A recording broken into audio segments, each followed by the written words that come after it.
This is Dr. Lou Cella, sport and performance psychologist. So what is the flexbone formation in football? Now, I just made a video about this a couple of days ago, but flexbone stands for flexible wishbone. So what happened was the wishbone used to be a three-back. There were three backs in the backfield. You could always call it a four-back attack if you count the quarterback. So there'd be backs here and here. And what happened was in the 70s, there's different people take credit for it, but the one that I believe has the most credibility was in the mid-70s, University of Delaware, put them in basically in the red and blue formation, what they called it, and ran triple option out of it by motioning one of the wing backs. So that's where it started, but it's kind of evolved a little since then. The flexbone formation in football is a flexible wishbone. It's a four-back attack, but now you've got what they call the A-backs a yard behind the tackle. Knuckles in the knees, narrow base. Sometimes you'll see the A-backs, depending on certain concepts, get a little wider. But since the zone dive is the number one concept in the offense, they're getting right behind the tackles now, real close. The flex formation means the receivers are compressed. They're about 3.5 feet away from the offensive tackles. Feet close together, knuckles in the knees. They want to be as deep as they can be by law to give ground to get the angle that they need to make the blocks that they need. So that's the flex formation. It's also been known as double flex. Left receivers here, right receivers here. You got the A-backs right behind the tackles, quarterback under center with the B-back behind him. The spread formation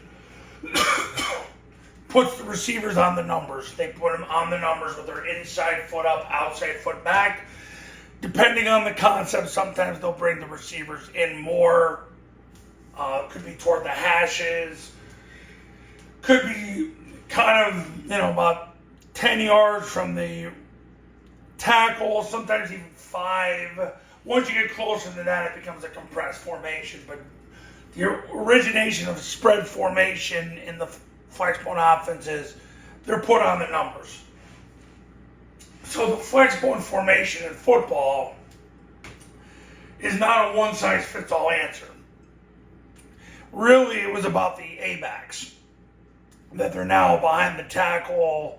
They're in a position where they're more of a slot instead of a halfback. That's what it was about. But here's the evolution. Flex formation is the most common formation. The receivers are compressed. Spread, the receivers are out wide.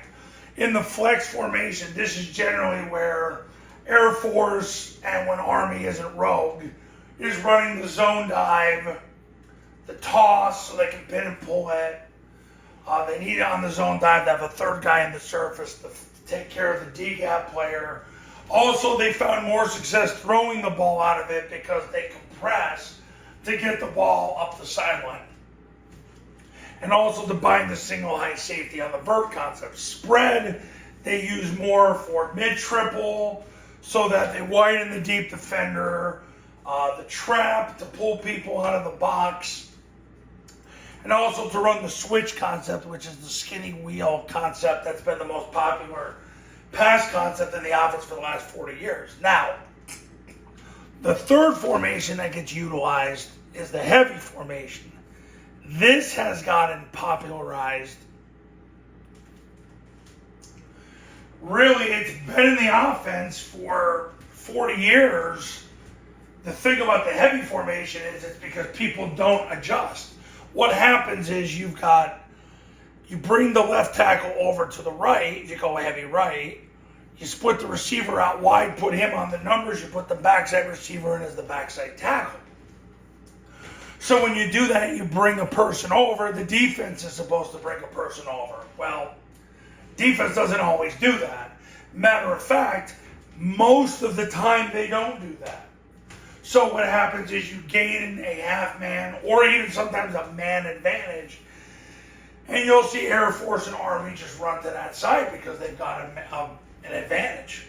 And even if you do bring somebody over, a lot of time it makes the offense vulnerable to the nub over here. But also, a lot of times people are out of position on this side. Defenses don't align correctly. So that's the benefit of the heavy formation. So what is the flexbone formation? The reality is you took halfbacks and made them slot backs, which are now called A-backs. Paul Johnson gets credit for identifying the name A-back. He and Tim Stowers, Eric Russell at Georgia Southern University in the mid-'80s, they get credit for calling them A-backs. But the reality is these are the formations that are utilized now, and their purpose is heavy. Look, Air Force, Army, they don't throw out a heavy. The only time they throw out a heavy is basically if they know somebody's not covering him.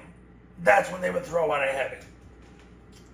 Or they got just too many people over here and they might run switch out of heavy, but doesn't happen a whole lot. They use it to run zone dive, toss, and really just to take advantage of the lack of numbers. So that's how it works, and that's the flexbone formation in football. The simple answer is it's when halfbacks became slot backs from the wishbone to the flexbone.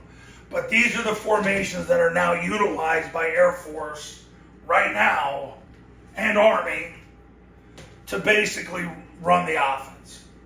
So coaches, if you want to win big in 2024, pick up the phone and give me a call. My number's on the thumbnail of this video. So is my website.